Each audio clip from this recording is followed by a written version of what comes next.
everyone. I'd like to welcome you to the zoning and planning board meeting of June 12th. Everyone please just rise and salute the flag, please. To the flag of the United States of America, and to the republic for which it stands, one nation, under God, indivisible, with liberty and justice for all. Thank you. Can we have roll call, please? Clayton. Here. Dickinson. Here. Lucian. Here. Chowski. Here. Overton. Here. Walperly. Here. Gunn. Calvadas. Here. This is Marilyn is excused. Beatrice is out. Over is out. Dave Rowan. Here. And John Pettit. John's here, he just stepped in there. We have 7. Not in the room. All right, thank you. Public notice of this meeting pursuant to the Open Public Meeting Act has been given by the clerk in the following manner: posted on the bulletin board in the Borough Clerk's office, emailed to the retrospect, and to the Courier Post. Entertain a motion of the approval of the minutes of the May 8th meeting. I'll make a motion. All right, Mr. Dickinson, seconded by 6, all in favor? Aye. Okay, motion passes. Mr. Gunn. Under, Mr. Gunn has arrived. Welcome, Mr. Gunn.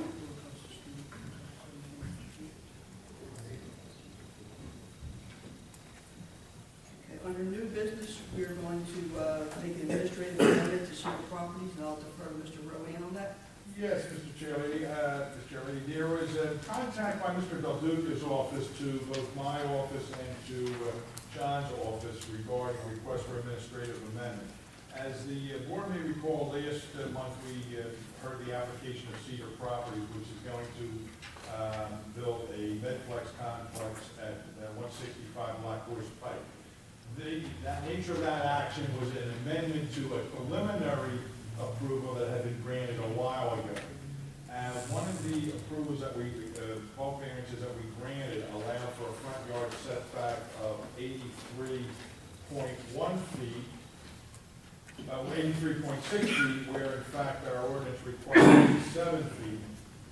Because of the requirements, I believe, of a handicap ramp, is that correct, John? Yes, handicap accessibility. Which that was discussed at the meeting. Mr. Del Duca found that he has to move the building to 74.1 feet instead of 83.6. As the board may recall, at a prior application when this site was going to be used for a bank building, we had granted a bulk variance front yard at 56 feet. So that was even greater than what he's requesting now, even with the administrative amendment. So I believe it's proper that we, especially since he has to comply with the installed handicap ramp, and I don't believe John has made any objection that we administratively amend the approval that was that we were going to act on tonight, and allow the applicant to construct the building within 74.1 feet of the property line along Black Horse Pike. It would require a vote because it is an amendment, and I would send the amended or the resolution late tomorrow to the appropriate persons that have to sign. All right, I'll entertain a motion for the approval of the administrative amendment for the Med Express application. I'll move for the approval of the amendment. Mr. Dickinson, second by Ms. Fusion, and roll call, please, June. Clayton. Yes. Dickinson. Yes. Lucian. Yes. Chowski. Yes. Overton. Yes. Walperly. Yes. Gunn. Yes. Calvadas. Yes. Okay, motion carries. Thank you.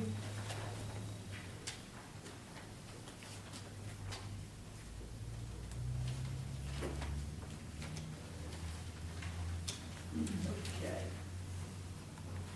Why don't we move to Mr. Valenti on his application for a front yard setback? If you come forward, sir. I'm going to defer to senior running counsel here. Okay. Mr. Magnes? Okay. Good evening, Mr. Chairperson, and ladies and gentlemen of the board. I think you missed my little joke there. I was saying you're not going to defer to Mr. Raggedy. No, I'll defer to you, Mr. Thatcher. Go I ahead. thought you were over, Dave.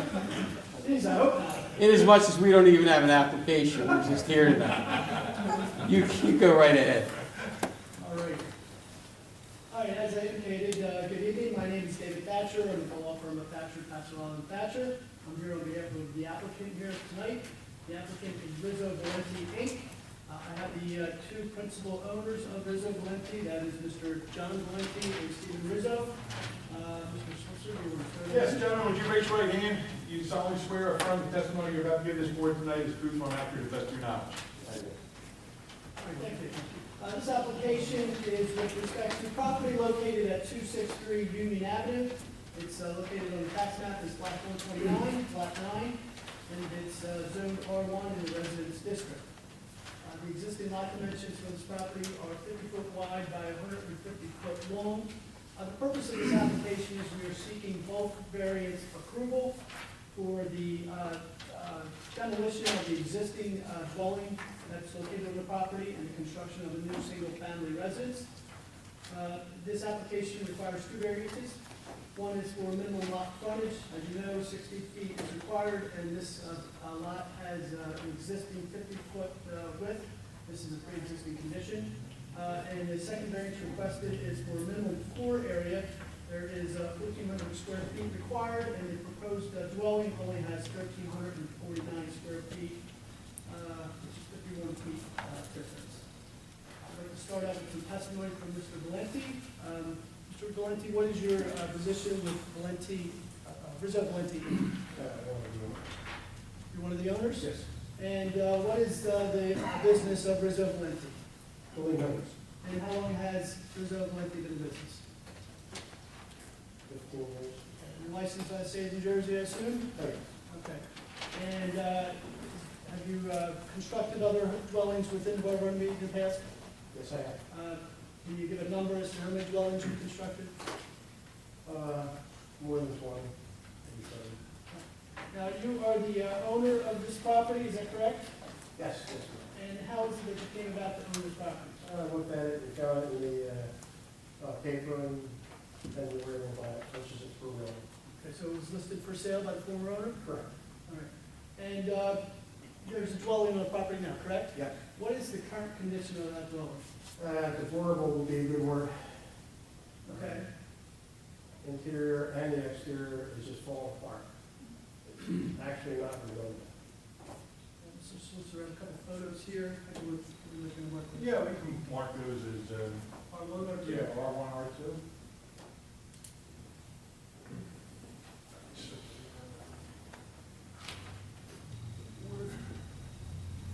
All right, Mr. Valenti, we've identified your photos there as R1, R2. This is my reference. Can you identify those photos for the board, please? That's the house, the existing house on the property right now. Is that what it currently looks like? Yes, Are you the one who took those photos? yes, it is. Okay. And does that fairly represent the existing condition of the property, at least with respect to the exterior? Yes, it's pretty bad. Okay. Now, is it possible for you to repair or salvage the building in any way, shape, or form?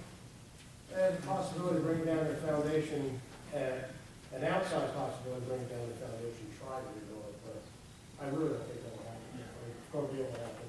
It was one of those underdigs where they dig out the basement, and the footings are only 3 feet deep all around the entire perimeter, and then they have their basement dug out underneath, so it's ready to collapse anyway, in several areas there.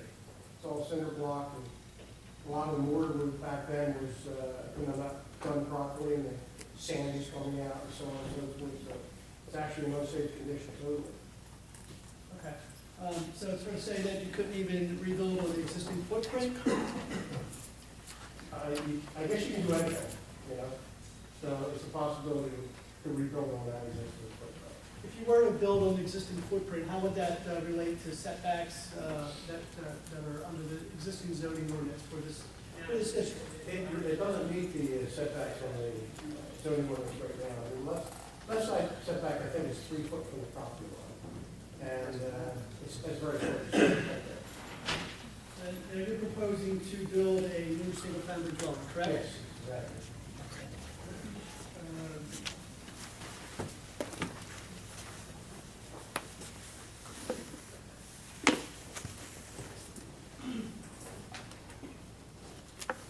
going to show you two more photos that are marked as R3 and R4.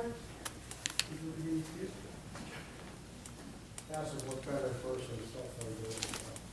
All right, can you identify those photographs for the board? Yeah, house, I drove right around the corner from there, is exactly that house, and that's the exact house that we want to put in. It's a 3-bedroom home, 1.5 bath with a full garage on it, and basement. Okay, and this is what you're proposing to construct on this property? Exactly. And then what we have marked for identification here is R5 is the floor plan?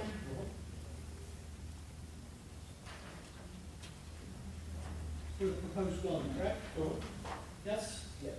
All right, and this is, you said this is the same house that you built around the corner from this location? Yes. Okay. Is this the only one of these houses that you built in town, or have you built others like Oh, this? no, we built several of them around here. This down there. Now, this proposed dwelling, which you're proposed to construct here, that does not meet the minimum floor square footage requirement, correct? Yes, we'll on. And that's one of the variances that you're seeking here tonight, correct? Exactly. Would it be possible for you to build a different house that met that requirement? Absolutely. Why are you not doing that? We think this house fits better in the community than a bigger house. Houses along that street are not that big, they're smaller. It would conform better than if you put this gargantuan house that you could actually put on there. Okay.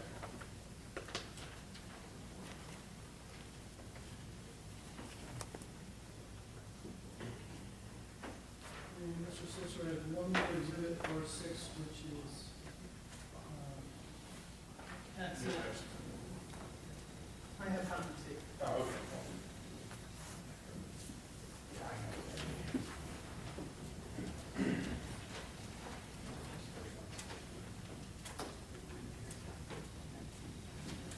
The board can take judicial notice with respect to this as the tax map. This tax map is actually indicated on the plan that was submitted. However, I submitted the separate tax map because it actually is a little bit larger, goes further down the street, Union Avenue, than what was depicted on the plan. And I brought this to the board's attention because there are numerous 50-foot lots that are contained on the street. I did some math with respect to the number of 50-foot lots on the same side as Lot 9 on this street, or a total of 13 50-foot lots. Directly across the street, there are 2 50-foot lots. And then, not sure which direction to go in, towards or Irish Hill Road, I should say. There's 2 more 50-foot lots at the lower corner, for a total of 16, I apologize, 17 on Union Avenue itself, and then there's 2 more that back up to Lot 9. So there's a total of 19 undersized lots that are pre-existing in nature, similar to this lot question. A couple other questions, Mr. Valenti. Would it be possible to acquire property from the adjacent properties in order to make this a conforming lot? No, actually, they're not conforming now as we speak, we couldn't get any more ground on it. All right, so that both the lots on each side are both 50 foot? Right. 50 foot. That's all I have. Hi, David, thank you. I just want to let everybody know that John, myself, and David spoke, and we agreed to not have Mr. Pettit do a review letter on this application because it was just, nature of the application is just a front yard setback, and we really think it was necessary for the and to get a lot lit. And we decided to do a review letter on it. Most of the homes in that area, like Mr. Valenti, Park and David stated, Park at least, is in concert with the rest of the neighborhood. I was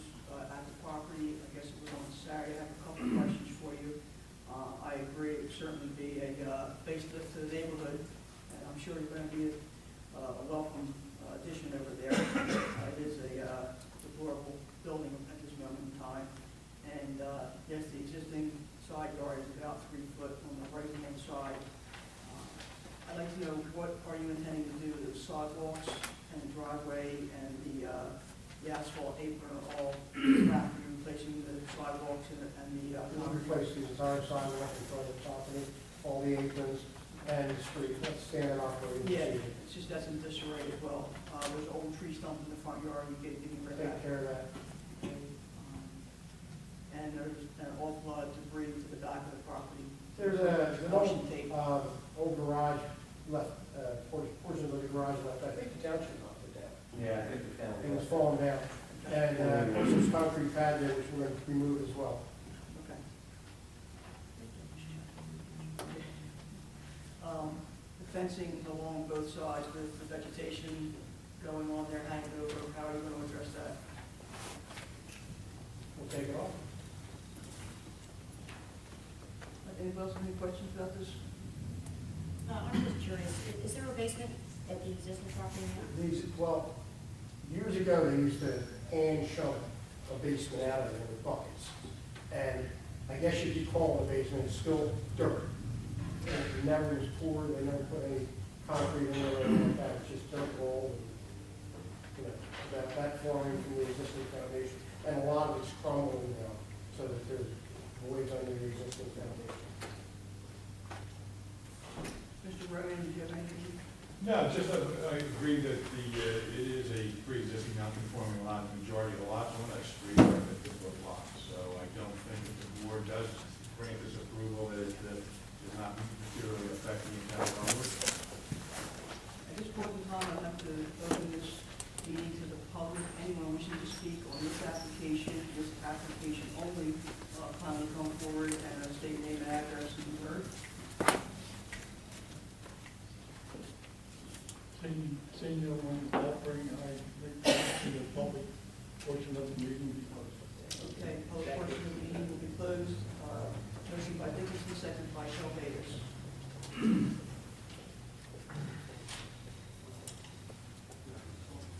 All right, Dave, I guess we're ready. All right, the nature of the relief that you'd be voting on would be that even though it is a pre-existing 50-foot lot, I would recommend that you grant a bulk variance from the existing zoning ordinance, which requires a 60-foot lot to allow the applicant to construct the intended building on a 50-foot lot. Our ordinance also requires that any two-story structures be at least 1,400 square feet, and the applicant is seeking which is giving you pictures of and diagrams of, total on 1,349 square feet. It's only 51 feet less than what our ordinance requires. It seems de minimis to me, but that's what those are the two bulk variances that Anything additional on the board? Will you grant the bulk variances? Is that Mr. Rowan? Dickinson, seconded by Mr. Wachowski. Roll call, please. Playhammer? Yes. Dickinson? Yes. Bushian? Yes. Wachowski? Yes. Fullerton? Yes. Alderman? Yes. Jones? Yes. Thank you very much. Good night. How much you guys have for the project? All right, thanks.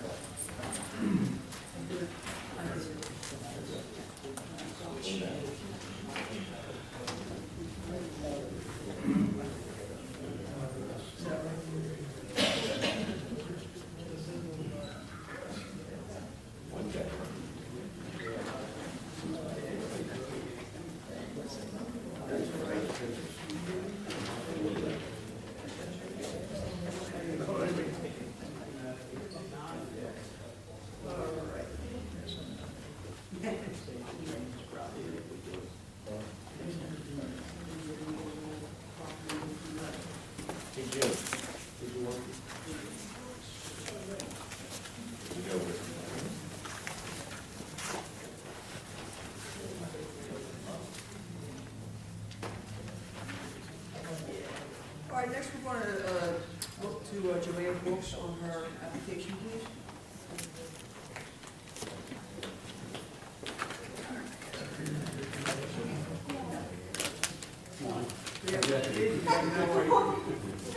Folks, want to raise your right hand? You solemnly swear and affirm the testimony you're about to give in support of tonight's people and act to the best of your knowledge.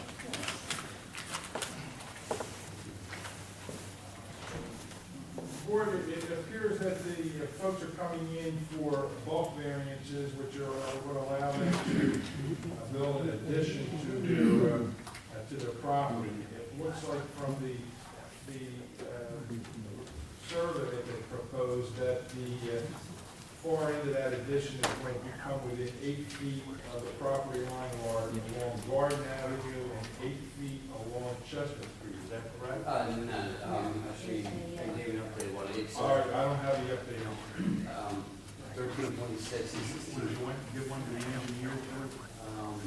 Madam Chair, I was- We have a copy of a survey that was annotated with dimensions on it. All right, and so the one that I had was 8 and 8, so it's going to be 16 feet from Gordon Yes. and 13.6 from Chestnut. Yes. And, it's 60, I think it's 60. 64.4. Then, yeah. From the, yeah. Now, you face 2 streets, we face 1 street, but John, that would be bulk variances from front yard on each side? Yes. Now, what's road is this? Is this R1 or R2? What's on the left? I believe this is our one.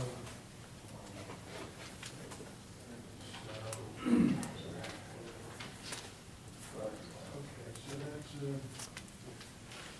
25 feet.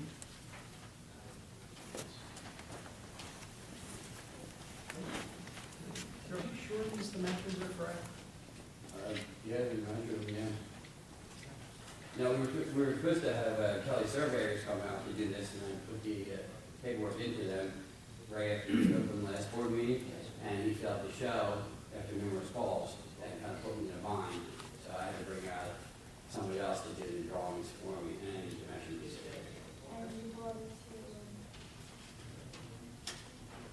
We go to here and here. And was accurate. That's right. We received this copy of the survey marked up. So the only thing I would say to the board, if the board were to consider granting variances, would be conditioned on getting an updated survey. We don't have a sealed survey. We don't have a sealed survey, we don't have the plot plan. The plot plan would have to be submitted to the construction official. Correct. It shows the addition, it shows that you're meeting these dimensions. I didn't have it within the 2-week period that he had given me, and because he ended up not showing up, and then when he did show up on a Friday when it rained, and told me that he couldn't get to it another 20 days, which would have been well past our meeting. So I had to bring somebody in, and I explained it to the engineer, and he had said that originally to pencil in the dimensions and have it drawn to scale, which we did. And the engineer said he was already estimating the property. Your engineer.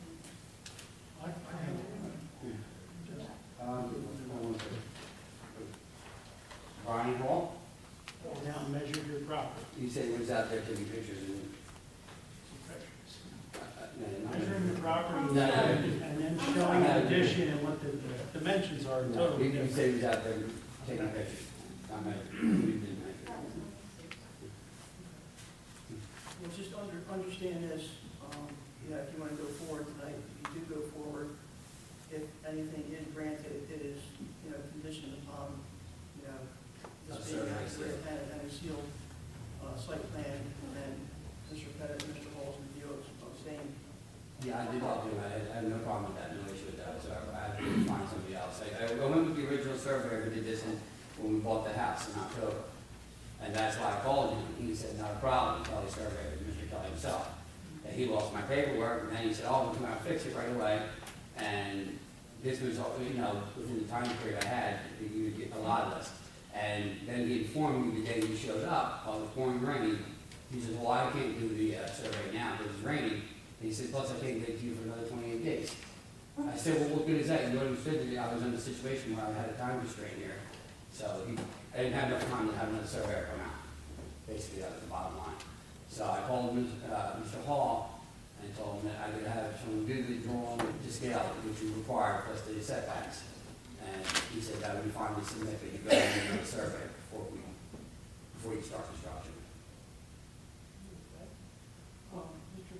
Dickinson, you had a comment? Yeah, on the original application, the survey of the land, to show you that you were going to be 8 feet from 8 foot on a corner from the That Chestnut was- Avenue and from Garden Terrace.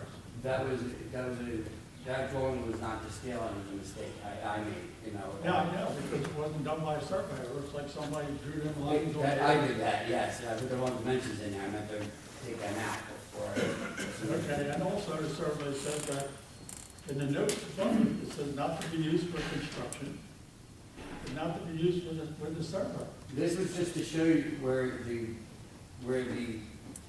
this was originally just to show you where the construction was going to happen. I didn't realize I needed the survey for construction. I was just showing you where I was plotting where the addition was and the dimensions. We have to go on meets and bounds and what's real. Right, that's when he asked me to put it to scale. Well, now we got 16 feet and 13 feet. I don't know how, they could have grown 7 foot on one side and 5 foot on the other side. It was a mistake on my part. If you look at the plan that was originally submitted, that has dimensions on 23.75 feet, that's almost a 30 scale. Right. I mean, that's what it's scaling to. And your addition is 30 foot, correct? Mhm. And that's what it scales to. And then each of those setbacks is 8 foot or less. You're So right. the only thing I'm saying to you is, you're asking for the variances of 13.5 to 16 feet. Right. If you don't have that, you don't have an approval. Okay. So if the board says to you, okay, we'll grant those, and then you stake it out and you don't have those dimensions, you don't have an approval.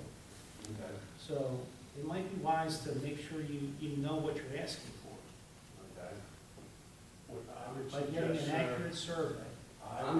When to, Kelly, might have a survey for? I'm not using it All right. well, because who- of the situation you Who put are me you in. gonna be using? I would have to find a new surveyor. What, you're not gonna be able to start building until this board gives you an approval.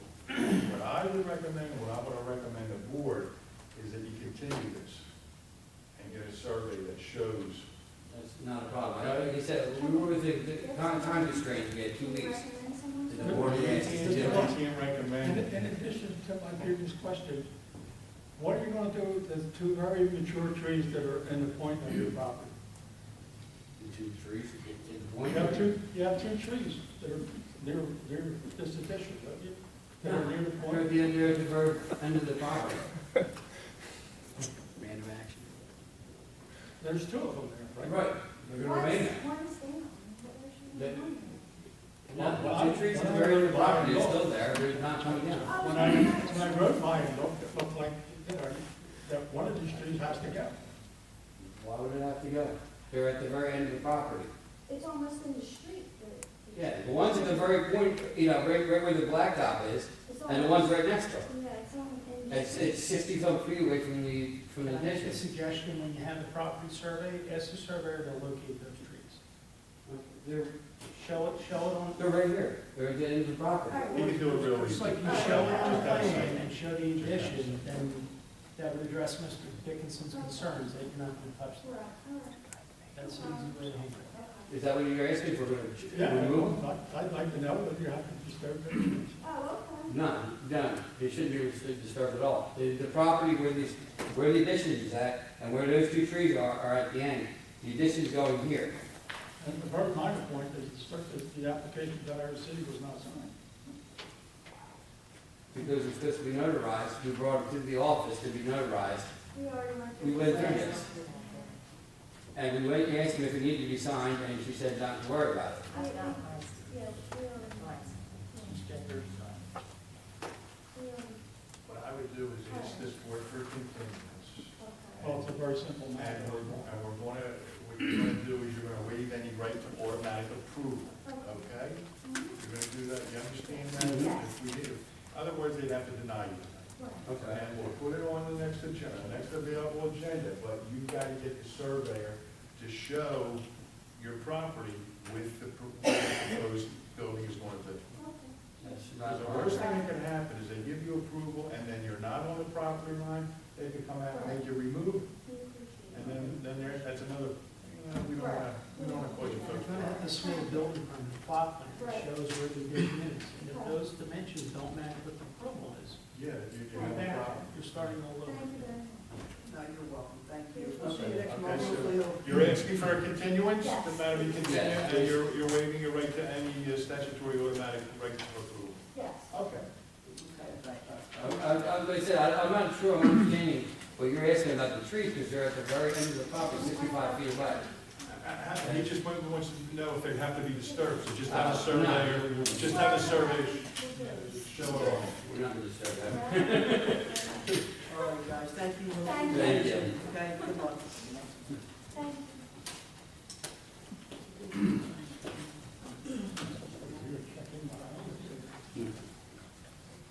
So it's going to be continued until July 10th. July 10th, okay? July 10th. July 10th, our next meeting, if we can get you onto the agenda. If you have everything ready, you'll call June and see if you can put it on the July 10th agenda. Okay. Just one question. Once I get the engineer, I mean, the survey of everything, just submit it to the construction office, you copy to everybody, And can I get a copy to the engineer's office? Okay. your office? Okay. Is the same, Brian? Yes. The same office? Okay. If I work for you. How many days before? I don't, we want, 14 days prior to the 10th. Okay. all right, so you gotta work on your survey. You get got a that card done. Not now. a problem. I, like I said, I had submitted this, you know, and he really backed me up on it, but, you know what I mean, I apologize, but No need to apologize. I don't want We don't want you to put something up and tear it down. Thank you very much. Just make sure we're all aligned. Okay, guys? Yep, Okay, thank you. thank you. Thanks again.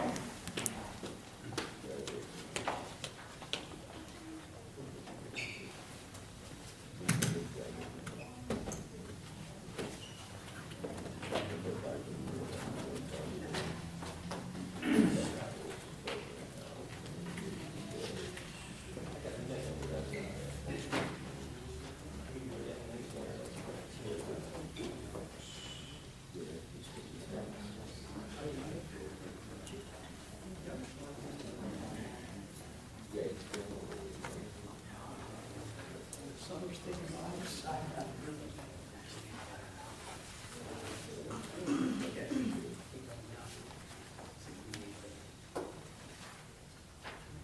John, what do you think you're going to want to do a review letter on this application next time? Yeah, I think we'll just be that's what we talked to Right. the board about several years ago, in order to help the residents in town. They'll do a formal review. Right.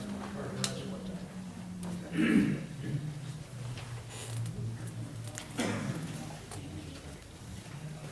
All right, the next order of business is final site plan for Sport Depot, 610 North Blackboard Pike. Andy? Good evening. Okay. thanks. Thank you.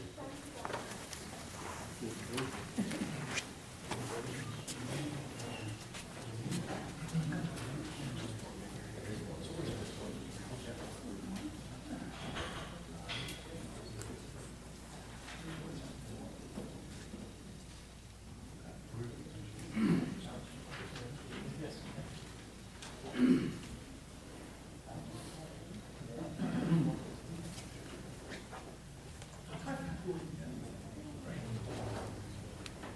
Good evening, fellas, how are you? Okay. Okay. Andy, would you have anybody that's going to give testimony, you raise the right hand, you sworn? Gentlemen, you solemnly swear or affirm that the testimony that you're about to give this board tonight is truthful and accurate to the best of your knowledge? I do. Board, as you may recall, back in April, we heard this matter as an accommodation to the applicant because it was represented that it was critical for bank financing at the time. At that time, Mr. Clancy was not here, and we did not have the benefit of a review letter from our engineer. So it was made clear to Mr. To the applicant that any approval was subject to our review of the engineer's review letter, his comments, cautions, or whatever. and the resolution that we passed had that language in there, that it was basically a conditional based on testimony by Mr. Clancy, additional testimony that may be required by the applicant based on Mr. Pettit's review letter. And I think that was the understanding at that time. That's correct, That yes. things could change, but we tried to accommodate them, at least with the bulk variances and the preliminary approval, which was conditioned and on further review. And so that's where we are tonight. I understand that John has circulated a review letter, and I believe there was a response by Mr. Clancy. Just got to my office late this afternoon, but I wasn't there, but he just delivered one to me. John, do you have that also? Yes. It appears that there is a question, after I reviewed John's review letter, of whether there is a use variance required for this building. Our ordinance has a section in there regarding, or a definition of accessory buildings, but we also, and John pointed out, I believe, let me go, what is this section, 6? 39.5, 95, 9. Oh, okay, no. There is a section on 395-9A2. No wholesale merchandise or servicing shall be permitted unless it is incidental to and subordinate to a primary retail business. And I think that's where, based on John's letter, that's where the board had some additional questioning or concern. I think when we were here last, when we were in for the variances, it showed a 5595 square foot addition. I didn't realize it was a two-story addition. The existing building on the plan says it's 18,160 square feet, of which 10,000 of that is for the retail. So there's 8,160 square feet of existing building, I assume for storage of merchandise. And now they're looking to add another, 11,000 square feet of storage for merchandise. So we raised the question, is this incidental to the retail use? Or is this, according to the ordinance, wholesale merchandising or servicing? So we asked that, some testimony from the applicant be provided to make sure we understood what the board was approving. This is a two-story facility, 43 feet, 3 inches high, that's being proposed at this location. 43 feet, 3 inches. Yes. Higher than the existing retail. We don't have a dimension on the existing building. Do you know what the height of I that is? saw that last time. I have to take the actually probably around 30, 35 feet. That sounds about right. Yeah, it looks on the side.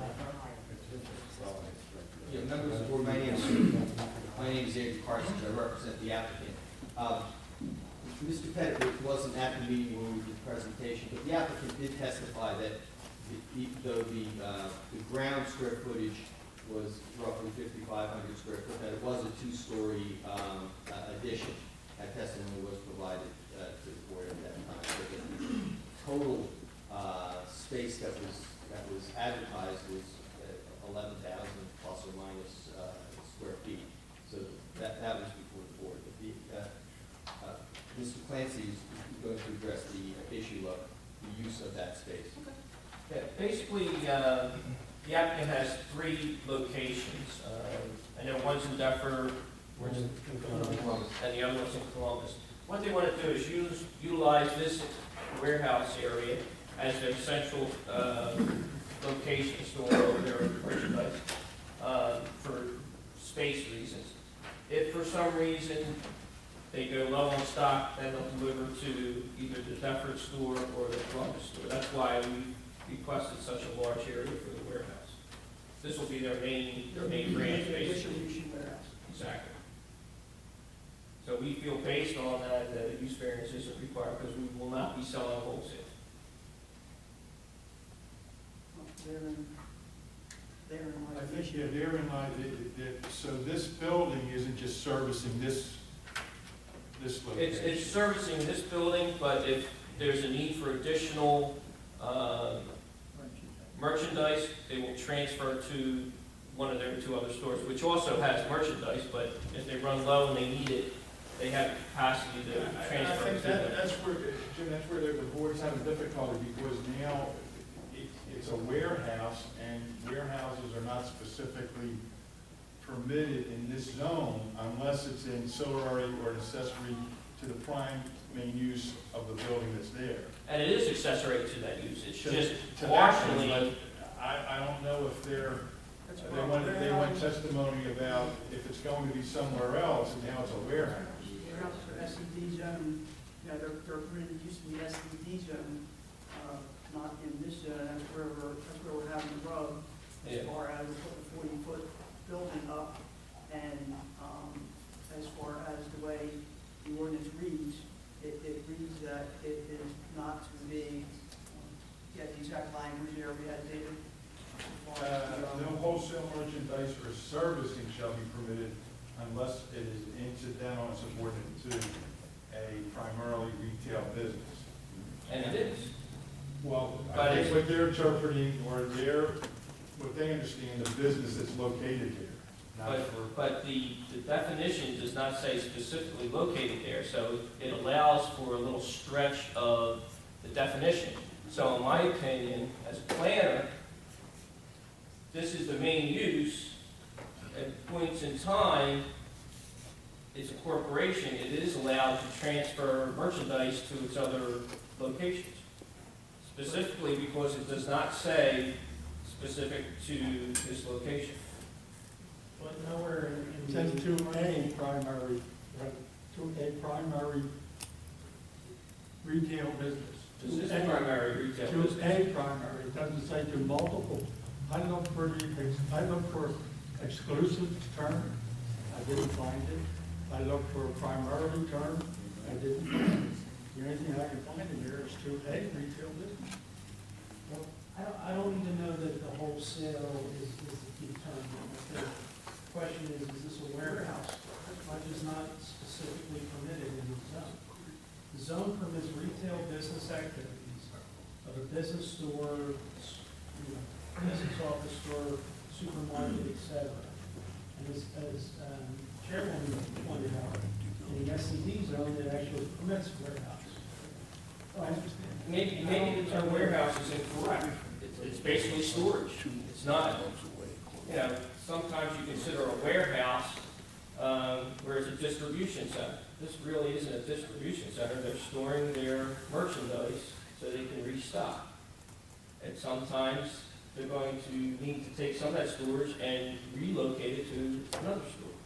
So, if you want to play on words, warehouse storage, it's up to the board, but we think we comply with the ordinance.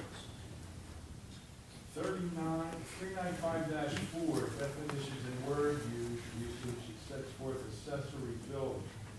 A building, the use of which is customarily incidental to that of the main building, and which is located on the same lot as that occupied by the main building.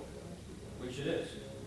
But the other locations, Jim, are not. I think that's where they have the rub it. But it doesn't say that it cannot be used to transport to other sites from, But I think Time to the time. board, if they interpret that to meaning that would be an accessory building to that main building, then it leads me to believe that they may request a use variance.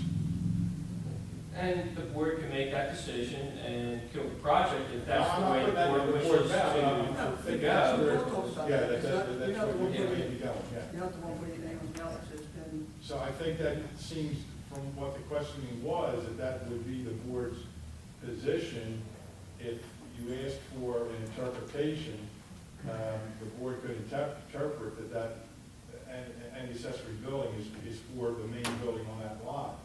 Then we would need a use variance for an application. Would this be like a co-op with the other stores?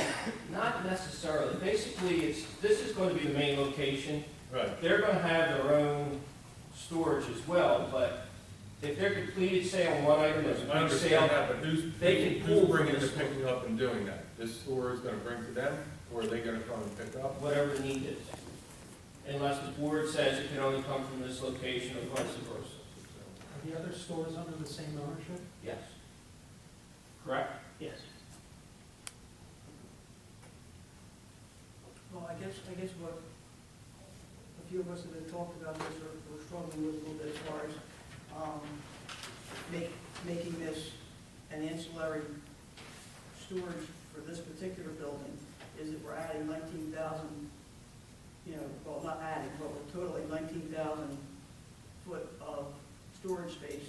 You already have existing storage in the building now, the whole back of the building. I was in the store on Saturday, the whole back of the building, your storage. And then we're gonna add 11,000 more square feet of storage.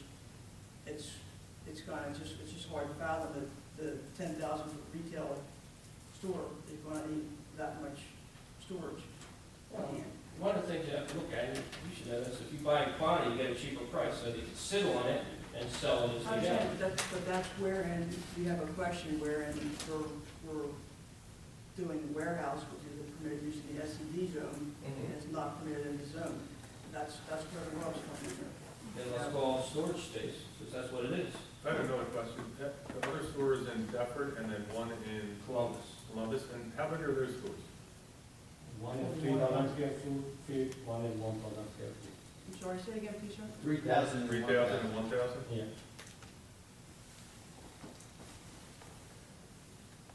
And do they store anything at those stores now? Very little. I mean, in the back rooms, do they Very little. keep inventory, or that's just as you sell? They have little storage in the back. So they're replenishing as they go. And how is that done now? We had another warehouse that was in Delmar.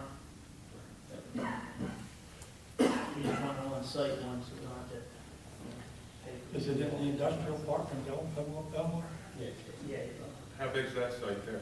5,000 square feet. How much? 5,000 square feet. Well, I guess we'll, Scott, what we have to decide first, I believe, is whether we're going to require use variance before we even really go into any of the site plan testimony. Yeah, the board should discuss whether or not the intent of our zoning ordinance. And if it's your understanding that accessory buildings mean to service the main building on that lot, I think a use variance, you guys would have to come present for a use variance. Because I think they're being very candid with this board, but it sounds like if the other stores, smaller stores, that this becomes like a distribution center. And there's traffic going in and out, which I don't know if this board was fully aware of, or, well, Jim wasn't here and we didn't have a report. And honestly, I don't think you're gonna see a bunch of traffic. How often do you think you're gonna be delivering to one of Well, those locations? anytime this during Christmas season, so that's the reason, we have to buy now for Christmas, not Christmas time. The chief is not finding one now, back in front of us. This variance requirement has surfaced, and the public is going to have no input to this. Oh, no, they would have to, no, they would have to amend their application, Dick, and they would have to renotice. How often do you replenish the stores now? Once every week to 2 weeks. Yeah, it's just summertime, so there's not many people going to the mall. It's more during holidays. More sort of holidays, yeah, Father's Day, I mean, we'll have a little rush this week, but that's about it. Other than that, won't start up until football season, September, October. Depending on the success of the teams. Eagles lose, sales are down. Phillies lose, sales are down. How many trucks are involved in each of these? Well, we have a total of two. We have a, small minivan, which is a 14-foot box truck. So you're not talking tractor trailers, you're talking small vehicles. Now, What's going to drop But you have a door on the second I'm floor. sorry? What's going to drop the merchandise off? Either, as they said, a van or a box truck. Minivan usually. No, but to your No, to proposed area, Like a 24-foot box truck. We have a 30-foot, not a tractor trailer or something like that? once in a while we get a tractor trailer, but, it's not often. Mainly 2 or 3 skids. The tractor trailers that are there now, is that what they're being used for, storage? Storage, yes. To go to the other places? Yes.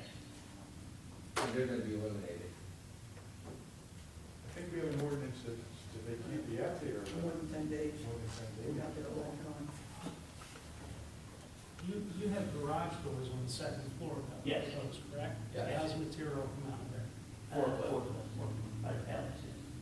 And then it flows onto a box truck and then delivers it. Well, I guess first thing, should we get the board a little better, we open up to the public, and then I would open it to the public, and if the public has any input, and then I think the first thing the board should determine whether a use, based on your interpretation, if the use variance is the appropriate manner for the developer to proceed. all right, just one time, I'd like to open this meeting up to the public. Anyone wishing to speak on this application only, come on up front here and give your name and address, please.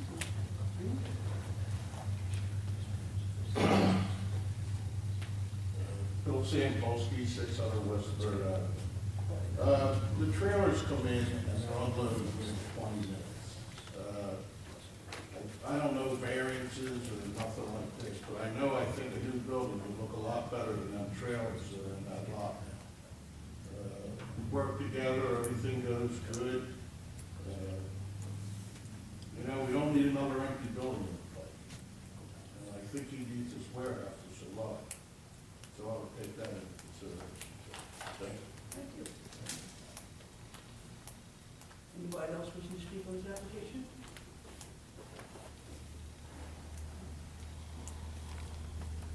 Move the public portion of the meeting be closed. All right, so moved, so moved. All right, so I guess we have to decide, Scott, what are your thoughts on use variance versus?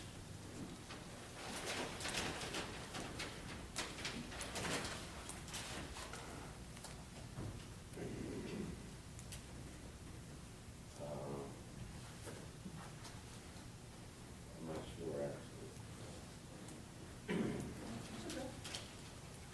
Ron, you have anything to add?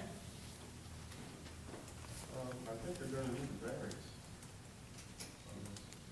Deb? Yeah, I kind of agree with that. I think the description from the applicant is the very definition of a warehouse. I don't see it being anything but. So, I think it's going to be necessary to get use variance on that. Mr. Dickinson? I think we ought to hear from the public, the neighbors, those that are going to be reduced. I mean, no one's here now, but I don't know whether they understood the entire significance of how it might change their neighborhood. Oh, the Republic's for use variance, and also come back again, I guess. Sis? Okay. Mr. Gunn? I think it needs to use buildings. Mr. Alvin? I mean, the one gentleman called it the warehouse, his own word for the warehouse, so I think he definitely needs variance. Mr. Rowan, if they were to, I mean, this is just me talking, I don't know if anyone else has this feeling, if they were to reduce, here again, is I think, I just want you guys to understand that we're trying to kill your project. But we also, as a board, we have to look to the good of the town and what we put, where the master plan says it should be. And the master plan, everybody before us has said that warehouses belong in an SCD zone. And for all intents and purposes, you can call it what you want, but it's a distribution warehouse. And they are in the SCD zone for a reason. And I don't know whether, if we look at this and say, all right, this is an awful lot of space for a 10,000 square foot property, you know, I don't know whether you'd be willing to go to a one-story or something, and make it so that it's stay in this location, if that would work for you guys. That's certainly, I think, more palatable, where it's an ancillary building to the existing building, to the existing storage. That's just an opinion that I have, it's not the board's opinion, it's just something that I'm just trying to see if this plan can somehow work for you guys where it's at. But as you can see, everybody here is, not says you can have an opinion, and Scott's not really sure, but the majority here believes that this is a warehouse that belongs in the SED zone, and will require use variance to be heard. So whether you'd like to, change the plan a little bit, or, Madam Chairman, we could take maybe a 3 to 5 minute recess to discuss it. absolutely, fellas. Thank you. We're going to take just take a recess from this application, and we're going to continue on with some business we have some activity to do, okay?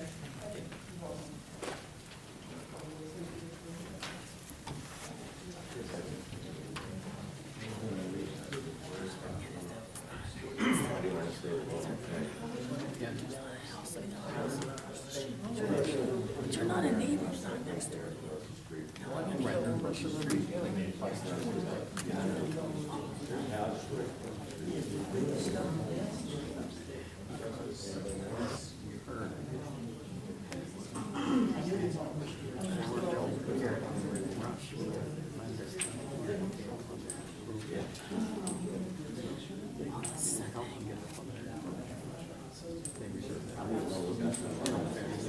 It's not gonna be driving, so it's gonna be pulling in who's parked.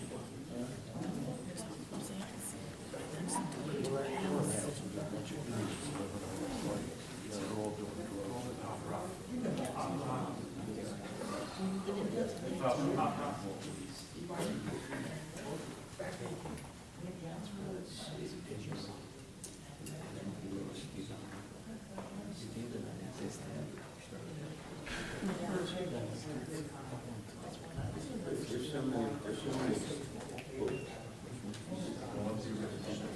All right, guys. Just want to roll along here so we can, once, after them. Did everyone have an opportunity to review the renewable energy recommendations from Bach and Associates? Are we able to send that up to the mayor and council for approval? Do you have any questions or changes they'd like to see on that? I think it was all good. Mr. Rowan, could you send it up the change? So we're going to send a letter that we recommend, That we approve the recommendations that Bach and Associates made on the renewable energy to be adopted within the next term. and Associates, is it, Bob? Yeah, please, right on Bach and Bob and Associates. Associates? Bach and Associates, I'm sorry. Pettit.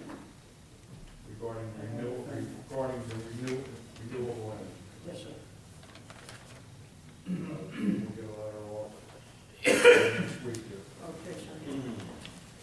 June, do you have any other communications we had to go through? Just to review that as John's review that before Okay. Anybody know how Mr. Ober's doing?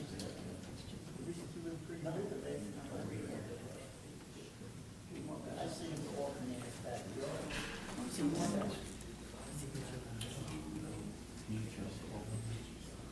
that right? So anyway, does anybody else want to say that?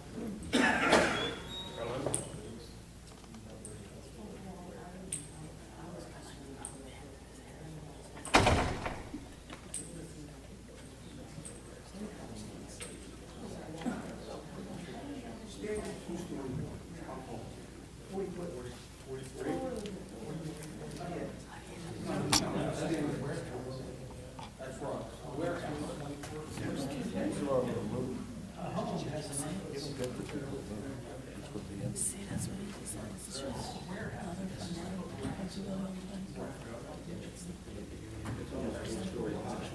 you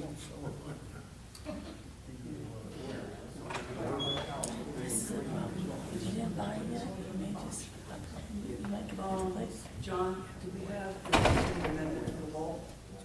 We had to go through, June mentioned something to me a couple days ago for first temporary CO. We'll talk to Chris. and Chris was going to, I don't think he ever said it. I see the copy of the temporary state of the. No. Okay, so it's been taken care of. Yeah, The question was trash enclosure? he did not build a block enclosure. Right. And he was wood TCO. Correct.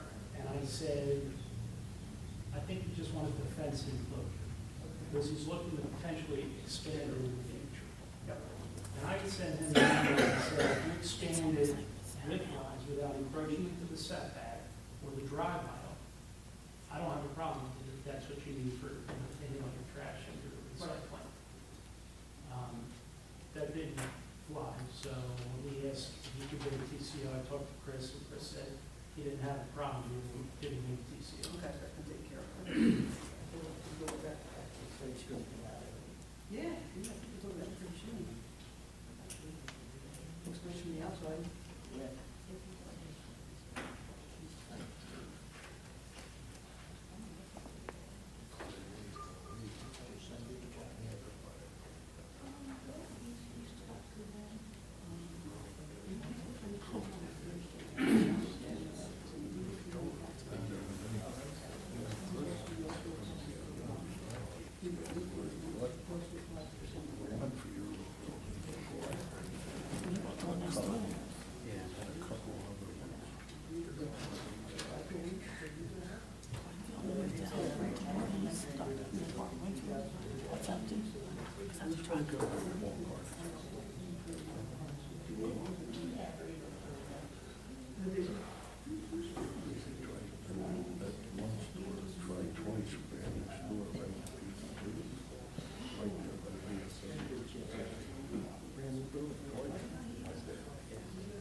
Oh God, I can't believe that's closed. Closed it? I guess while I was going.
Well, I guess the fellow needs a little more time.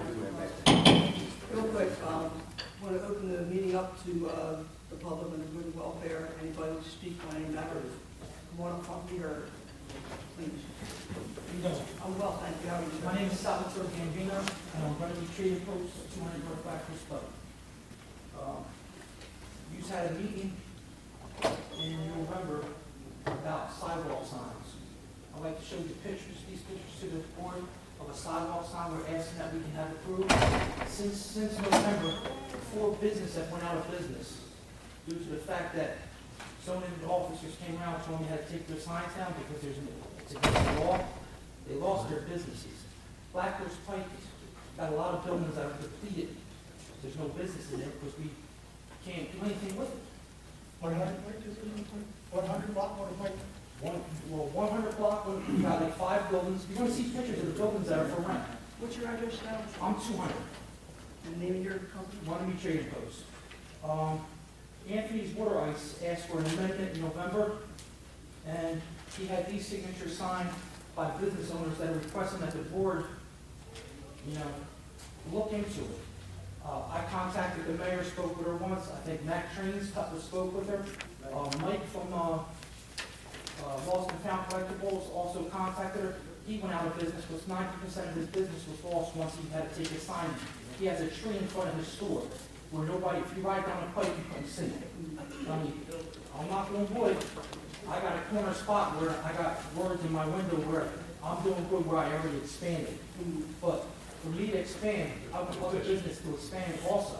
I need them around me to help, you know? And I ask that the board, you know, I think Mr. Knight put in a motion or an ordinance on, you know, maybe what we can do about, you know, getting them. So what we did is we had a couple of workshop meetings, and then the subcommittee had a couple of meetings, and then we reported back to the entire board. And we have, as you probably well know, our sign ordinance is what I would call outdated. You know, our sign ordinance is just a couple of pages. It's not really, if you look at some of the sign ordinances from other towns, they are, you know, pretty, this is our sign ordinance. I have a copy of that. Yeah. So what we did is we had a couple of workshop meetings, and we went through 395-18 on signs, and we made some progress, I think. Mr. Knight was here. Mr. Knight is burdened with obviously having to enforce whatever sign ordinance we have. We have not made any permanent amendments yet to the ordinance, but we have 4 pages of things that we are working on.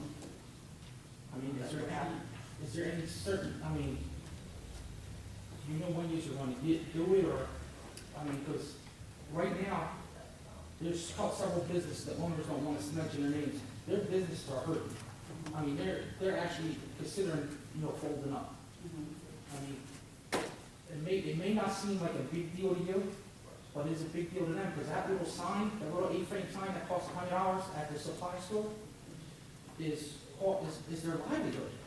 I mean, when people ride down the pike, they want, I mean, it'd be nice to put, you know, I have a sale today, 50% off. They might not have noticed that guy was there because they didn't see that sign. I mean, we're not asking for much, we're only asking for a little help, you know? And it doesn't seem like it's it doesn't seem like it's a big thing for the board to, you know, take a look at.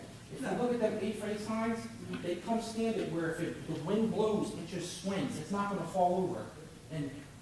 And all the business owners I talk to have no problem paying a sign fee for a permit, or have no problem having it, you know, restrictions like keeping it neat, nice, neat. We're not asking for anything flashy, anything gaudy. We're just asking for like a little help where people ride down the pike, they see us. Well, first of all, certainly we got money. We're not looking to build the business owners. I'm not saying you are, I'm not saying you are, but we have no problem doing that, because you know what? If that helps the township, it helps us, you know? And we're only asking for a little help, we're not asking for anything big. We're not asking to build something to a building, we're just asking for, come 7 o'clock, when I close my store, I'll pull my sign in. The same guy's gonna do the same thing. We're not gonna keep it out there in bad weather, we're not gonna, I mean, it's not gonna impede traffic, it's not gonna impede, you know, anybody walking down the street. I mean, it's just a simple 8-frame fine that's cost $99 from the supplier. And most communities allow it. It's not a road hazard, it's not a, you know, walking hazard. It's got some, I think there's a right-of-way issue on that, and I will defer to John on that. We did look into that. And I believe the biggest problem with the Black Horse Pike is we are not allowed to permit you to have anything in that right-of-way. We looked at that, correct? The state. We looked at it, and the right of way was almost at the front of the building. Right in front of the building. We can't, if we wanted to, we can't legally say, sure, Sal, put a flag out there, put an A-frame sign out there.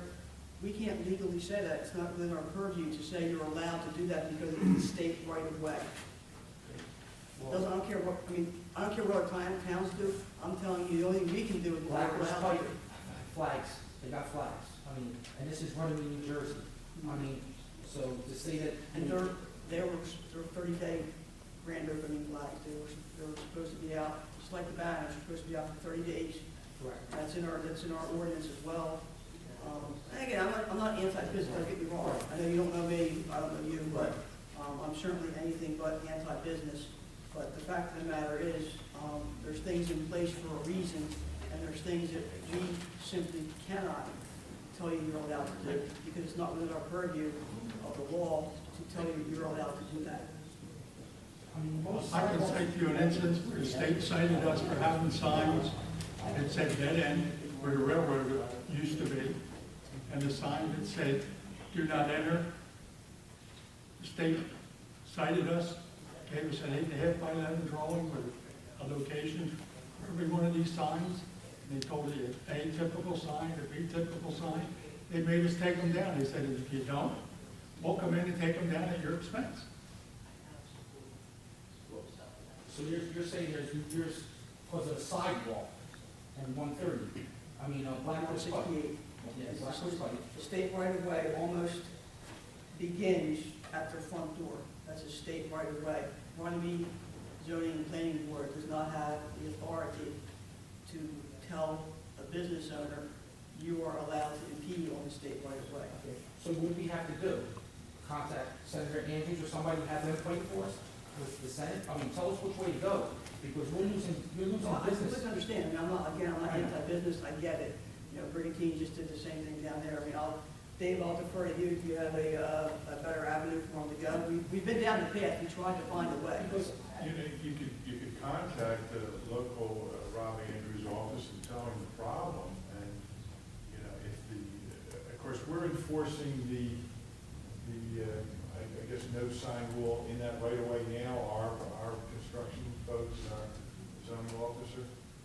Keith, do you want to come on up here and add to it? This is our code enforcement officer. I met him several times. Okay. I was aware of the issue with the signs, and the affordable signs that are limiting the business. But I believe your researches indicate the issues of the right way, specifically on Black Horse Pike. So again, I don't know how we get around that legally.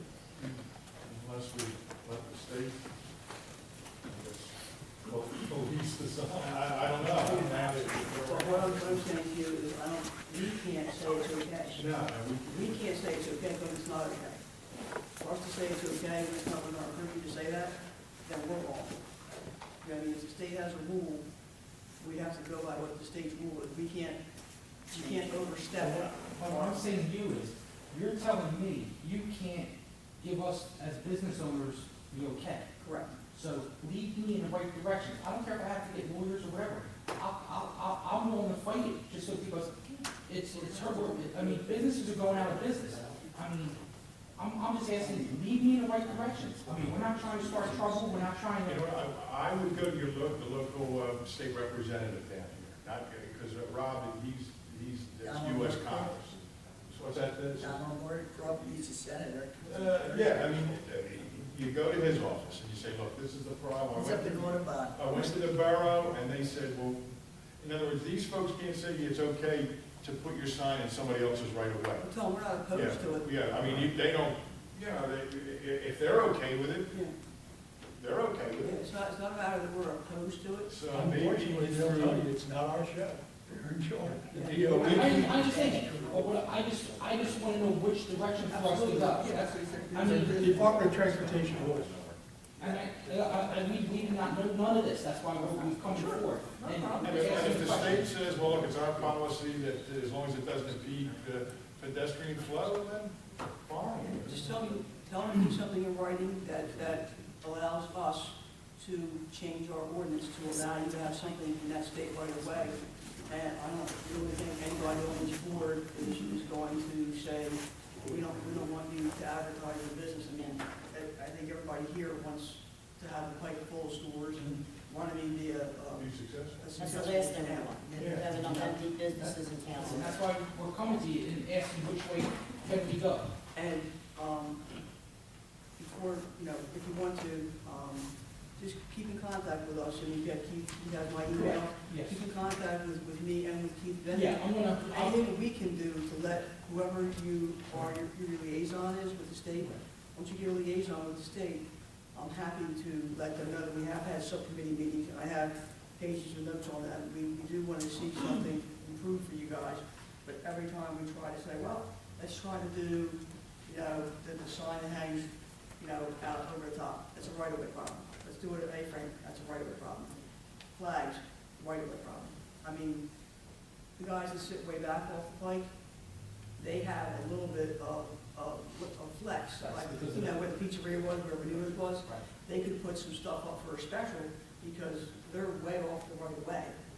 Most of the Black Horse Pike properties, right away starts at their front door. So you get a liaison and you keep me and Mr. Mike in the loop, I'll help you any way I can. Yeah, no problem, I appreciate it. Okay, not a Thank you. problem, Sal. Nice to meet Thank you. you. You're welcome, sir. Okay, is there any other matters for the public? Yes, sir, come on up, sir.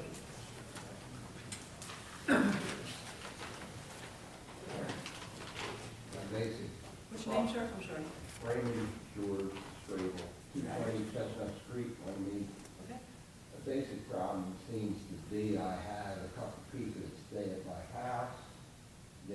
They came to help me straighten out the house, and now people are trying to say that I'm renting rooms, which I'm not. Money has nothing to do with it. They are family friends. Now, I've been to court over this. It's going to go to appeal. And I was told to come here to see about a variance for the situation. I'm not sure what you're asking this for, sir. Now, Sure, what's your My name? name is Donna Foster, Hi, Don. and at the time that I moved in with Mr. Strable, we were before friends and we acquaintances through his father, senior. And I was in need of a place to stay. He had offered me a place to stay.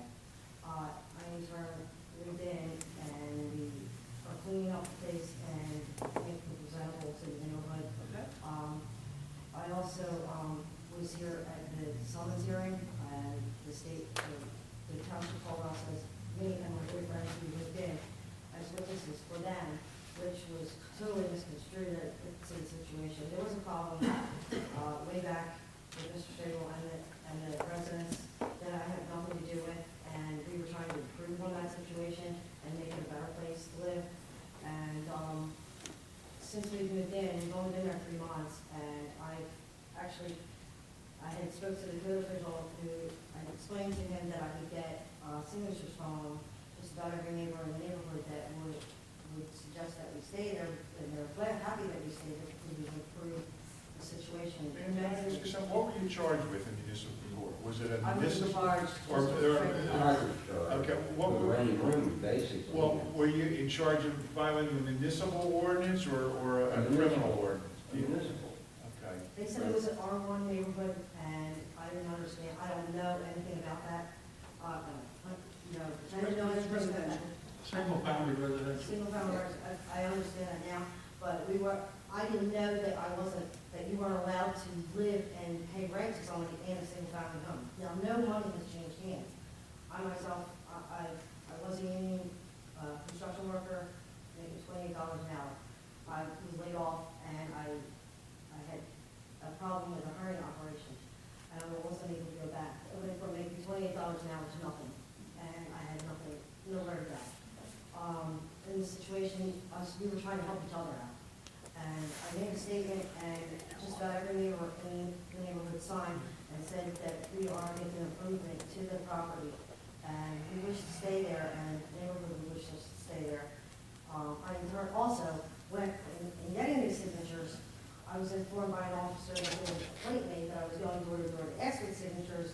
When I had told him that I was going to get the signatures, no one told me that there was a permit involved in that. So now they're sending me a ticket in the mail for that. So this is like an ongoing, blemish on this residence of what happened previously. And this is in no stretch of the means is this a condition that we would ever let the house get to ever again if we are, granted permission to stay there. I was also misconstrued about, because Mr. Strable had lived with no electric for a while. I had turned the electric on because I didn't know there was no electric. We're all in turn contributing to the household. It's not a single person doing one thing. We're all trying to make it a better place to live for all of us. We're helping each other. And we didn't want to consider it as borders, we're friends. And that's what we need to consider. basically. Within the next couple of weeks, I'll be going back to work anyway. I just have to wait till I put this vehicle on the road, which I will be doing in the next week and a half at the most. I already have a job hookup. Mr. Knight, are you aware? Yes, I am.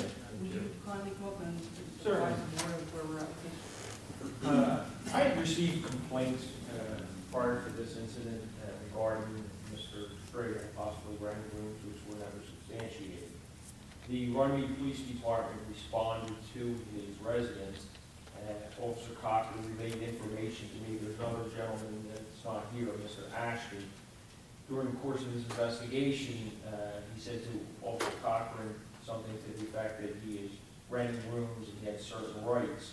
Based upon this information, I charged Mr. Strader with a zoning violation of not single-family residence in R1 zone and subpoenaed the witnesses, Ms. Foster here and also Mr. Ashton. The trial was conducted on Monday night, and Mr. Strader was subsequently convicted of violating the zoning ordinance.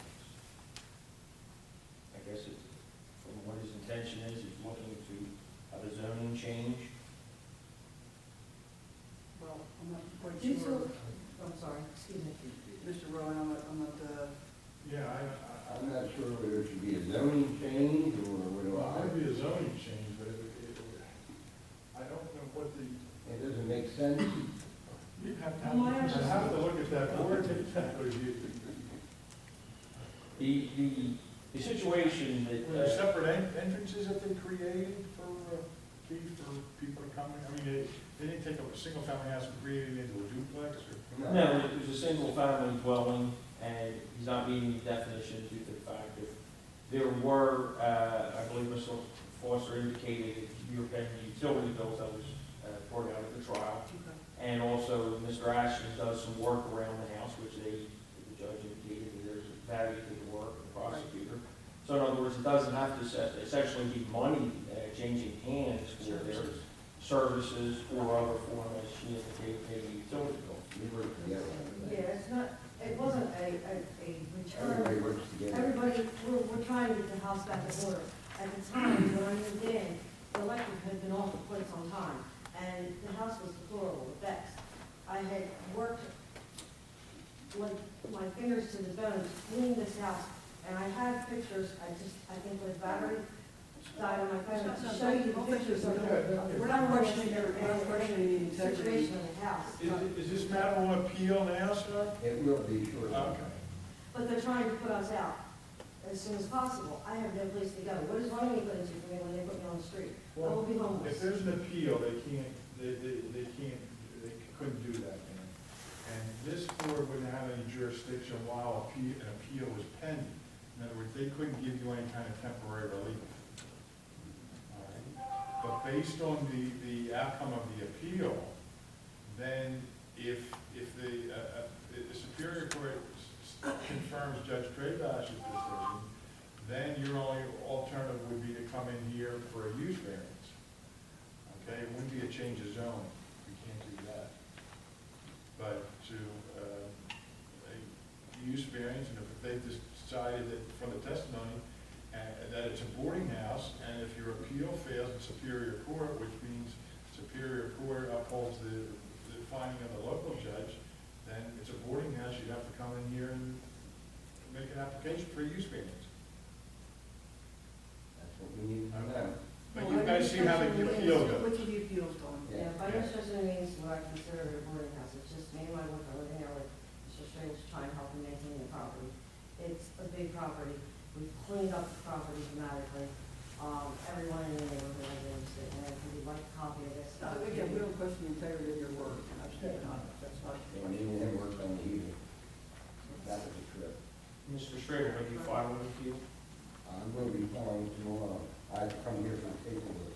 You know, there's a time limit of when you get the appeal. Probably 10 days. Okay, so I wish you luck with that, but that's the force of action at this point in time. Okay, thank you very much, have a nice evening. Take it easy. You too, sir. Anything else from the general public before we go back on this court to go? Okay, Seeing no one else from the public wishes to speak, I'm going to close the public portion of the meeting, and we're going to reopen the application on Sports Depot. We would like the board to consider going ahead with the final site plan approval without the use variance on the condition that we would only use the first level of the addition until we got a variance to use the entire structure.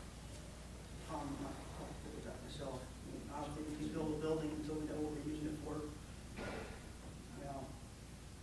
I think our biggest problem is we got a 40-foot warehouse in a place where we don't necessarily think 40-foot warehouse is supposed to be according to the master plan. That's what we've been talking about here, and you're still intending on bringing a 40-foot building up in a non-SED zone where it is an allowed use. I think we discussed a little bit that, and again, I'm speaking for myself, we had a little bit of conversation when the fellows were out in the parking, or out in the hallway, that if it were to be perhaps a one-story building with 5,000 square foot of storage, I think that would be more plausible to the uses that are permitted in that area. I don't think it would be construed so much as a warehouse. And again, we had to pull the board, but we had some casual conversation about that, but you guys were outside. It is plausible that a 10,000 square foot retail spot that already has, I guess we have 8,000 current stores now in the back of the building, probably 8,000 back there now, might be able to use another 5,000. That's a lot more plausible that we put up a single-story ancillary stores building for that particular store. And if and again, if you choose to have some other stuff, bank in once in a while, I don't think we're looking to be the pennant police and say, where you taking those T-shirts? It's just the whole fact of we're looking at putting a warehouse in an area that it's not permitted use. So again, I'm just speaking, are we kind of on board with that? Yes. Yes. Well, if I may, Sure. what we were looking to do is, their lease is pretty much running out on the Belmar, so the intent is to try and get final approval, so that they have that locked in place, and then come back next month for the use variance, and if it's denied, we cut that back down to one story. I don't think I would recommend that we hear that application all at once. Yeah, and I don't think what we're trying to say to you, Jim, is we're not really trying to pressure you into a use variance. If we cut it down to a one-story, 5,500 square foot storage facility, whatever the one story is, I don't think we're trying to pressure you into a use variance, because at that point in time, it does fall into a permitted use of where you are trying to put that building. Okay, you're trying to put a square peg in a circle, and it doesn't go there. It's in SED. It's clear, and the statute is clear. I know there's interpretation, but the fact of the matter is, it's a 40-foot building in a non-SED zone, and I think we're all having trouble justifying that type of storage for that particular building that you are trying to house the goods for. I think you could probably avoid the use variance tonight and probably perhaps entertain approval on the single-story storage facility for that particular building. That's plausible. That's understandable. You have 10,000 square feet. You only have 8,000 stores now. You have 3 temporary trailers out there you've been facilitating for a long time. We can see where there's a hardship there, where a single-story building would be beneficial to your existing building that is in Runnemede, that you're going to service with that ancillary storage. I think that's a very plausible thing that I think if we pull the board, we could probably get on with tonight. We need 2 more months. You took 22 minutes last time. No, we were less than 12. That's all I just need to talk to the applicant. All right. 2 minutes, promise. All right, buddy. And again, tonight, I have a slow watch, by the way. yeah, you have no shame, you need to give that lady your card. That's a bold. No shame.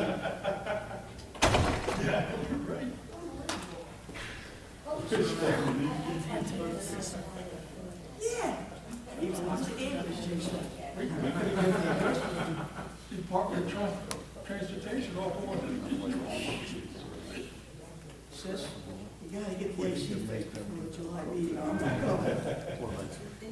very professional at times.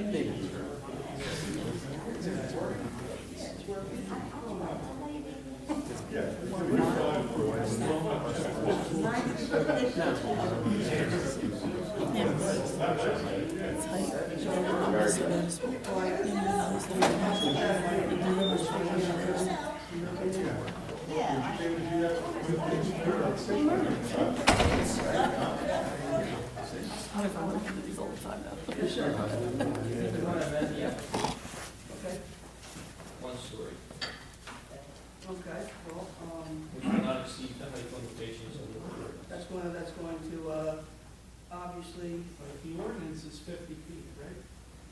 We won't be that high. What's the height of the existing building?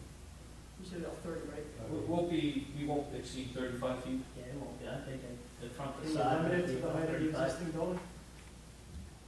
Well, it depends, John. Front to side, I'm not sure if it's 32 or 35 feet. Or If you want to hold us to get that. dimensions and just keep the new building Yeah, consistent take with that. Yeah. I think that's what the board is looking You want it to stay no higher than the height of the existing building. All right, and You're still talking two-story. no, No. one story not to exceed the height of the existing building. You're talking about dropping your current proposed building about 5 feet. 5 to 7 feet. But it'll only be one floor, not two floors. Will be single floor, the same height as the sports depot? So it'll only be 5,000 so much square feet instead of 11,000 Or square floor feet. space. Correct. Yep. So you They can on still, that one floor would have all that vertical space. yes, Right. yes, yes, yeah, they can still stack stuff. You want to fit the complexion of the residents anyhow. They're all like 1.5 stories. I think that'll fit nicely into the complexion of the neighborhood. And I think that, I would certainly hope that you should be able to make that work for your store's purposes. You still have some height, with some, level shelving in there and stuff. And I think we can certainly justify it as a board for what we're doing in regard to the S&D zone. So, Mr. Rowan, do you want to, Well, let's discuss a couple other things. No, just have approval, we're doing that. I don't want to hold you up, Jim. You might want to sit down. You have variance requested for the number of voting spaces. Do we still need that? No, I believe that okay, I'm sorry, Mr. Rowan. Yeah. The existing building is 18,160, you have 5595, you're below 25,000, I think you showed 2 voting spaces. All right, so we're okay on No voting variance spaces. is going. Okay, so we don't do that. All right, and There are a couple waivers listed in our Yes. variance checklist waivers, I don't have a problem with the board. so that's okay. Consider it. Translucent, okay. Just to be on the items we need to discuss. If that's what you want Let's to see, do. the other one, Jim has will provide, so you will amend your plan according Yes. to that? Okay. We request to remove the railroad ties and request a waiver from curb. Do you want to jump to 9 first? You want me to just? Oh, yeah, why don't you do it, Yeah. why don't you do it, yeah, and then, Can you good. address item 7 with the trash enclosure? Um, What's happening? that was the one for the VFW, Which letter are we on, John? Item number 7 on page 4. development Oh, plan. your letter? Yes, Okay, thank you. Letter 2? yes. Yep. The letter dated April 25th. Okay. Okay, the VFW is located here. The intent is for the VFW to relocate their dumpster somewhere to the northwest corner. We can't specify the exact location, but we have been in communication. Right now, if it's in the right of way, you couldn't get a fire truck through there on Saturday. It's right in the right of way.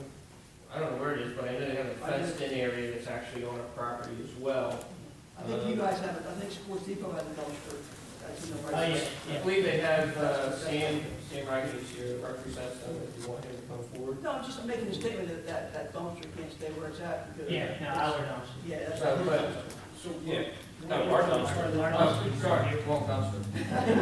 Yeah, we're moving, I'm sorry. That's okay. We're moving, I didn't read John's response, I was just, thought it was that one. We're moving our dumpsters over to the location this corner. Regarding sprinklering, et cetera, that would be submitted to the code office at the time of plans, and they'll confirm whether or not sprinklers are required, and we'll comply with that. And we're removing VFW dumpster going to be enclosed. I can't answer that. That's all our property.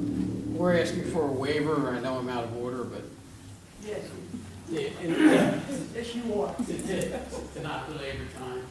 The VFW, we just asked if you could waive that.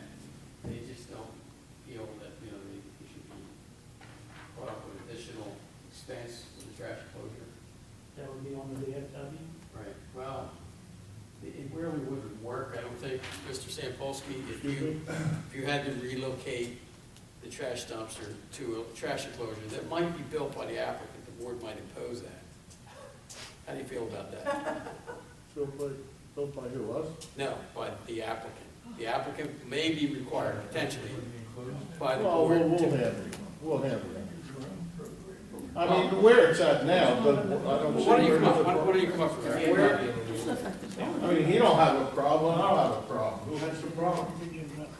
Just questioning if it's getting, It'll get moved onto the VFW property. We assume it's going to be in the corner location. They may decide later that it works somewhere better.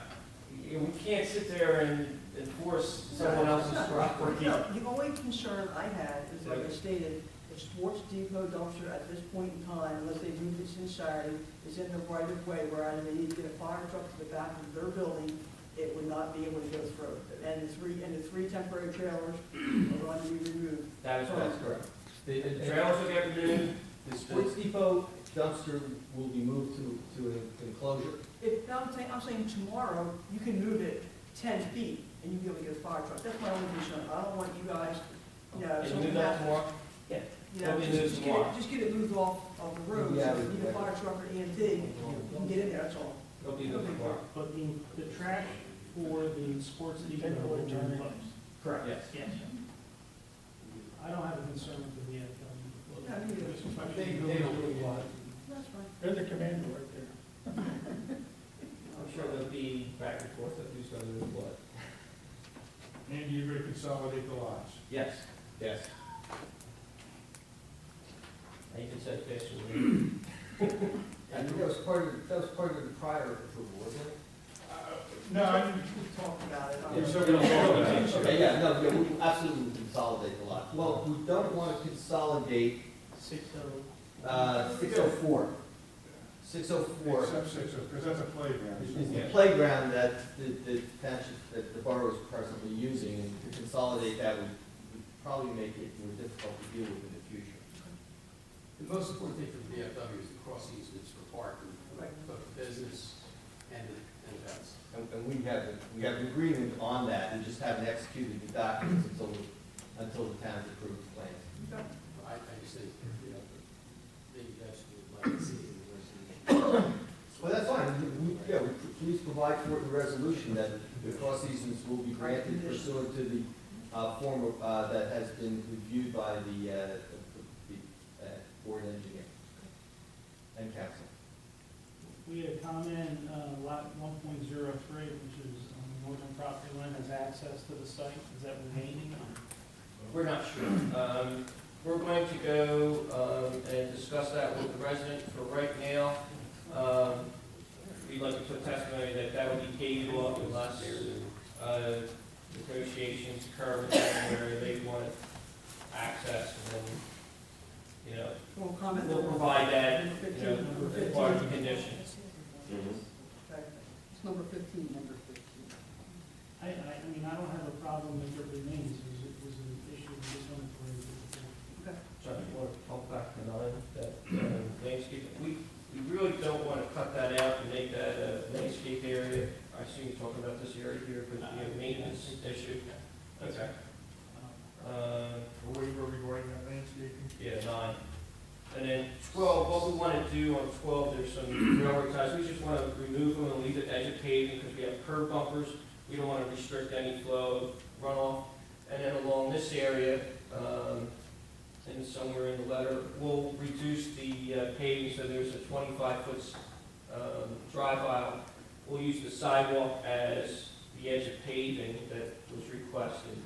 And then where we have a 27-foot width along the north-south side, we'll create a little 2-foot crosshatch stripe island.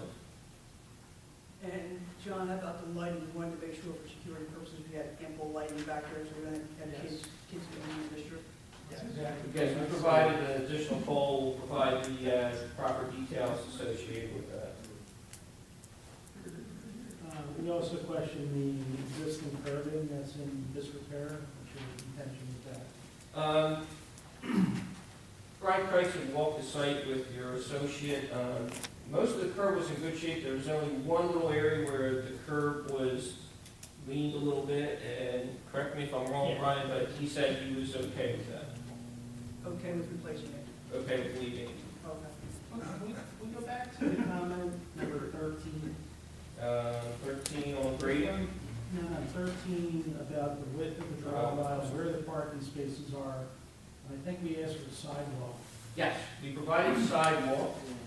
but it's like a East and triangular west. shaped sidewalk. Yeah, what we're gonna, well, it's the way it's crosshatched. It is, I think, 4 foot wide. What we're gonna do is basically it goes from 25 feet to 27 feet. So we'll saw cut that so we have a consistent 25 feet with a 4-foot sidewalk along the edge.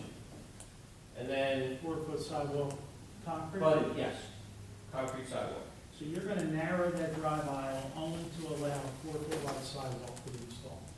No. Now, in other words, you'll have your first row parking here, John, then your double row, then your single row, then the sidewalk. 4-foot wide concrete sidewalk. Correct. The area in here, the way this was paved, it kind of like skews from 25 to 27. So we're going to create a saw cut line and restripe, so this is 25 foot in this aisle width, and then provide the sidewalk. Okay, I guess my point is, the extent of where the pavement is now, if Yeah. you start the sidewalk there, straighten it out, and that drive aisle remains a little bit wider, I don't have a problem with that. You So understand? you're fine with that the way it is? Yeah. Okay. I'm more concerned about getting the sidewalk. Yeah, we'll give you the 4 You foot know, sidewalk. That was the If that intent. remains 27 feet, that's fine. Okay, then that's fine. Board understand that? Okay, let me get- So at the end of the day, you're gonna have parking, you're gonna have a 4-foot wide concrete sidewalk going to the DFA. Okay, so that, do we need to ask for a waiver for that? No, I think you're exceeding the minimum Okay. standard. All right, just want to make sure. All right, so we're back to where? We have to waiver on 16. All right, Chuck, through a lot of things. Well, I think you said you met with Brian in the office, Excuse me, thank you. locations where it would be replaced. I think Brian was in check because I wasn't there. And There was one issue right here, John, where there was a little bit of curving that was tilted. do you want that replaced? He didn't say he definitely wanted it replaced, he just said, that, you know, it's not chipped up or anything like that, it's just. We just need to identify on the plan, because these plans will then go to the borough engineer, and you'll be dealing with them on inspection. So it's got to be clear, very clear on the plan what you're doing. Yeah, good enough. So But if we have to- if you didn't say not to remove it, then we prefer not to remove it. So, in our opinion, everything's fine. Those are the only issues that I identified in review, and I think clarification, discussion with the board. You did a good job. Maybe one quick thing, just so for landscaping, so they know what's going on. In the front, there was a couple planters. We're gonna put arbor azaleas with daylilies in those couple boxes there in the front. And then along this area on 6th Street, they asked for some landscaping. We're gonna put some boxwoods to kind of break up the asphalt there. John, That already has to. parking and loading, a variance is now required for, or is that moved now? That's me. No, that's the same loading that we discussed All right, earlier. You're under 25,000. So if I refer to both of these letters and any proposed resolution, are you okay with that, John? Yeah, if you want to send a draft, You guys are. I'll review it, John. If you would, yeah, before you get a draft. Yeah, I'm gonna refer, well, I have some things written down, but I want to refer to this review letter and Jim's response letter, that they're, whatever is You incorporated. can say as amended by testimony. That's fine, yeah, that's what I, yeah, instead of trying to get any straight.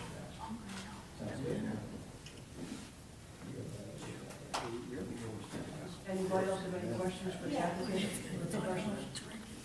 I might be the only one confused here. I'm still trying to wrap my head around exactly what happened with the changes that you've just proposed.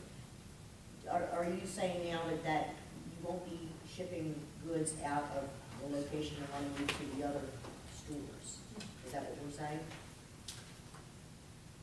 I don't know what they're going to do, and like I said before, I think our biggest problem there is we have to be able to justify the amount of space we're allowing them to have.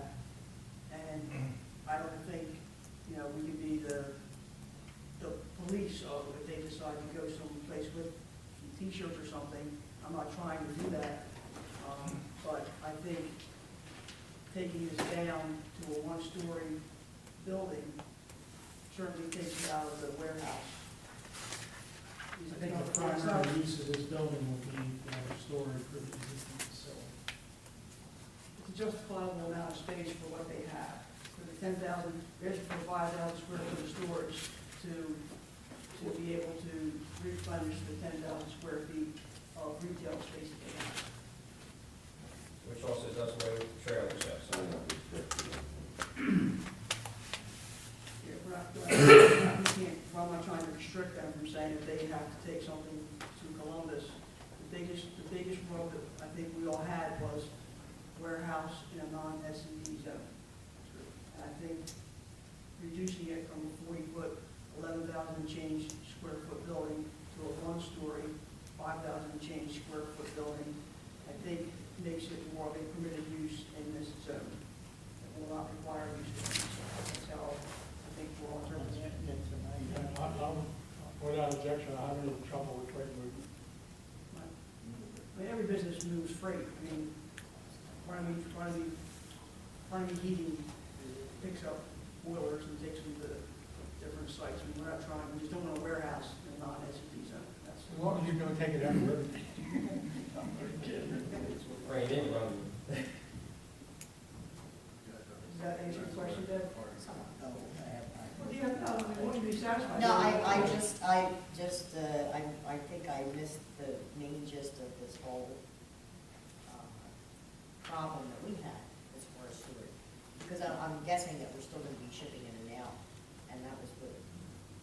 I think the concern of the board was it was going to be more of a shipping with the two-story than it would be with the one-story. With the one-story, it's going to basically be filled up with the trailers so that this location basically is going to need what they have.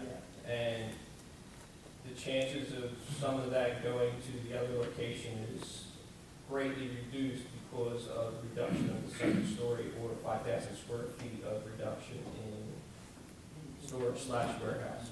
See, not being an engineer, I'm not even sure what's possible we're proposing now the same height as the existing building. No, the same height, the same height as their retail store. We want to Which is build the one in the talking about. Oh, okay, I'm Yeah, sorry. it's probably reduced by about 10 feet.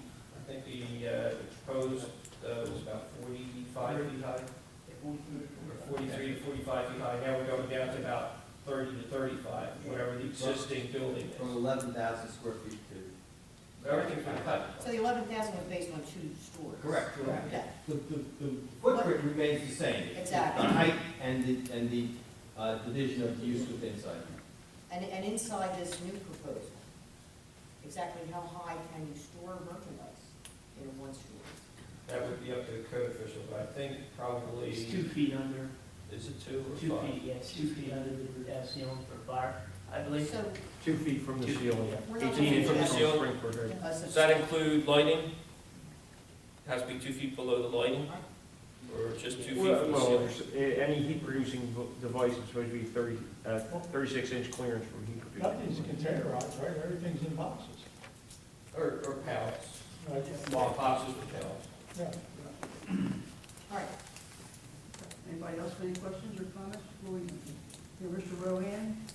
Okay, but this is an application based on a preliminary approval with variances which were granted in April, our April meeting, subject to the conditions we outlined before review of the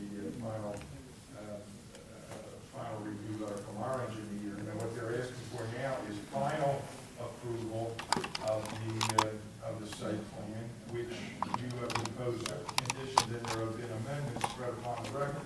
The applicant is going to reduce the size of the proposed addition from a 2-story building to a 1-story building, which will essentially be about a 5,000 square foot addition versus the proposed 11,000 square foot.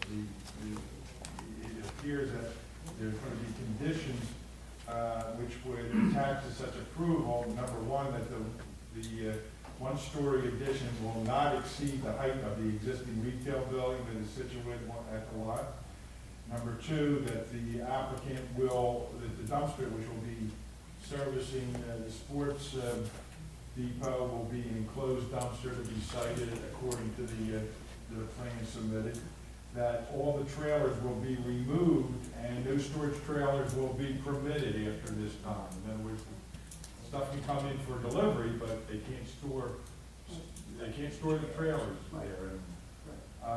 They've also agreed to consolidate the lots, excepting lot 6.04, which is explained the borough uses as a playground, and it just wouldn't be practical to consolidate those in with the applicant's lots. Cross easements are going to have to be provided and reviewed by the engineer in my office, providing cross access and egress and ingress between the veterans group, which is situated adjacent to this lot, and the applicant. The applicant also requested a waiver from our standards, which requires a landscaping plan, so that such plan is not going to be required. We are also making the approval based on the items set forth in our engineer's review letter and the response letter dated by Mr. Clancy, dated June 12, 2013, as well as both of these letters as supported by the testimony and agreements made between the engineers, which was spread upon the record.